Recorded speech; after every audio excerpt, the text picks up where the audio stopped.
Down అయింది. వెంకటగిరి ఒక గ్రామ పంచాయతీగా ఉన్నప్పుడు వెంకటగిరికి సెంట్రల్ స్కూల్ తీసుకురావడం జరిగింది. ఎక్కడున్నాడో మహానుభావుడు అర్జున్ సింగ్ గారు. అర్జున్ సింగ్ గారు నేను అడగంగానే వెంటనే మాది సెంట్రల్ స్కూల్ని వెంకటగిరికి ఇవ్వడం జరిగింది. నాకు చాలా సంతోషంగా ఉంది. ఇక్కడ విద్యార్థులు ఇంటర్మీడియట్ సెకండ్ ఇయర్ వరకు ఇక్కడ చదవడం, దాదాపు 1000 మంది స్టూడెంట్స్ ఉండడం, అన్ని ప్రాంతాలు ఇంగ్లీషు, హిందీ అన్నీ చెప్తున్నారు, తెలుగు కూడా ఉంది. చాలా సంతోషంగా ఉంది. సెంట్రల్ స్కూల్ బాగా పనిచేస్తాం. కానీ గూడూరు వెంకటగిరి రోడ్డు మాత్రం అధ్వానంగా ఉంది. మరి నేను నాకు అలవాటు లేదు, కానీ నారేయడం, ఆడ వర్షం వచ్చినప్పుడు నారేసుకోవచ్చు. అట్ట గుంటలు బాగా ఫుల్గా ఉన్నాయి. మరి ఏంది చంద్రబాబు నాయుడు ఏదేదో చెప్తున్నాడు, కానీ భోగాపురంలో 30 కోట్ల రూపాయలతో నరేంద్ర మోడీకి ఆహ్వానాన్ని ఏర్పాటు చేస్తున్నాడు. ఆ 30 కోట్లు ఇస్తే మన జిల్లా అంతా రోడ్లన్నీ బాగవుతాయి. మరి వెంకటగిరి గూడూరు రోడ్డు చాలా అధ్వానంగా ఉంది. మరి వెంటనే దీనికి పరిష్కారం చేయాలని నేను చంద్రబాబు నాయుడు గారిని గౌరవ ముఖ్యమంత్రి గారిని డిమాండ్ చేస్తూ 2-3 విషయాలు చెప్పదలుచుకుంటాను. ముఖ్యంగా మన్నవరం బెల్ ఫ్యాక్టరీ. మన్నవరం అనేది మనకు దేవుడిచ్చిన వరంగా మేము ఆ రోజు భావించాం. 16 సంవత్సరాల నాడు మరి డాక్టర్ మన్మోహన్ సింగ్ గారే వచ్చి ఆయన చేతితో పునాది రాయి వేసి 8,000 కోట్ల రూపాయలు మరి మన్నవరం బెల్ ఫ్యాక్టరీకి ఎన్టీపీసీ బెల్ బిహెచ్ఎల్ ద్వారా ఇవ్వడం జరిగింది. ఆ రోజు ఆయన చెప్పారు, దాన్ని నేను అనువాదం చేశాను. ప్రతి ఇంటికి ఒక గవర్నమెంట్ ఉద్యోగం ఇస్తాము, బెల్ ఫ్యాక్టరీలో ఉద్యోగాలు ఇస్తామని చెప్పాము. మేము అధికారంలో పోయిన తర్వాత భారతీయ జనతా పార్టీ కూటమి ప్రభుత్వాలు మర్చిపోయినాయి.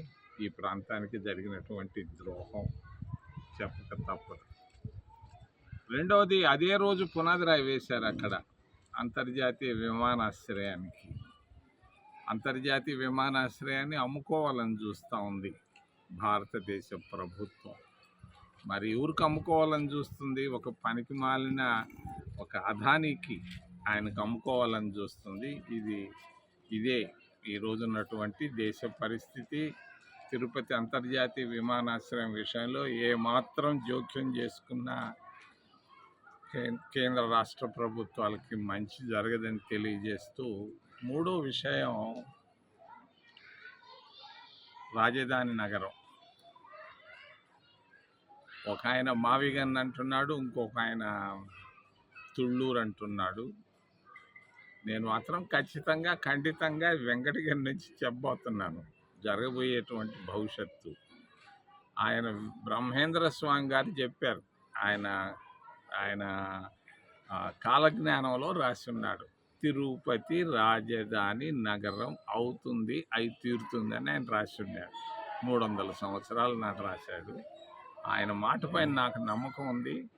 మరి అది కాకపోవచ్చు, ఇది కాకపోవచ్చు, మన వెంకటగిరి ప్రాంతంలో ఏర్పేడు నుంచి రాపూర్ దాకా 1,00,000 ప్రభుత్వ ఎకరాలు ఉన్నాయి, 7 జాతీయ రహదారులు ఉన్నాయి, అంతర్జాతీయ విమానాశ్రయం ఉంది, ఐఐటి ఐసర్లే కాదు దానికి సరిపోయిన హాస్పిటళ్ళు ఉన్నాయి, 7 విశ్వవిద్యాలయాలు ఉన్నాయి.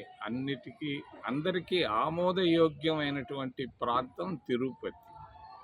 ముఖ్యమైనది రాజధానికి యాక్సెప్టబిలిటీ అని 2 ఉన్నాయి. యాక్సెప్టబిలిటీలో తిరుపతిని అందరూ ఒప్పుకుంటారు. పల్నాడు వాళ్ళు ఒప్పుకుంటారు, ఉత్తరాంధ్ర వాళ్ళు ఒప్పుకుంటారు, రాయలసీమ వాళ్ళు ఒప్పుకుంటారు, అందరూ ఒప్పుకుంటారు. మరి రెండోది యాక్సెసిబిలిటీ. ఎవడైనా అంతర్జాతీయ విమానాశ్రయం ఉంది, రైల్వే స్టేషన్లు ఉన్నాయి, అన్ని 7 జాతీయ రహదారులు ఉన్నాయి, యాక్సెసిబిలిటీ కూడా ఉంది ఇక్కడ.